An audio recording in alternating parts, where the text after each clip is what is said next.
Dalawang barko nagbanggaan, kolisyon sa river sa Ho Chi Minh. Dito sa Vietnam to, Ho Chi Minh River oh. Medyo palubog na yung palubog yung bulk. Hindi natin talaga yun yung magandang angle oh, yan oh. Yan oh. Ito yung dalawang barko. KMTC Surabaya. Yung isa hindi mababasa yung pangalan, nakalubog na yung pupa niya oh. Malapit na siya magano pero parang hindi naman. Yun! Kitang-kita brad, ano? Yan o, banggaan talaga. Sus, talaga naman o. Lupit. Yan o. Uy! Malakas brad. Kasi pasok na pasok o. Buti hindi umamo sa akomodasyon. Yan o.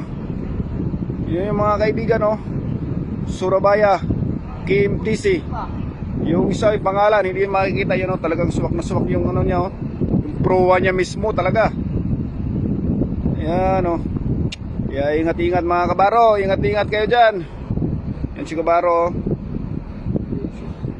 Ingat-ingat. Bayan!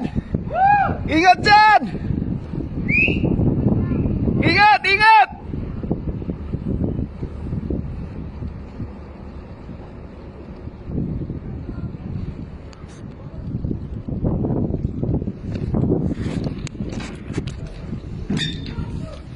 Ha?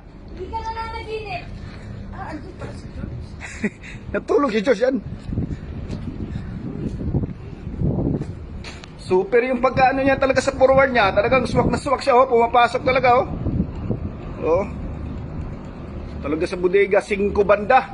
Kaya pala yung bodega 5 nabukas. Oo, talagang barag talaga.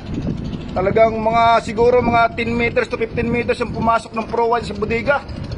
Oh. Sus, ayusin. Ingat-ingat mga kaibigan. Tagbot na ng gano'n, kiniklear sa daanan. Ito yung barko namin, super ayos naman. Tingnan mo naman, mga 10 meters na pasok.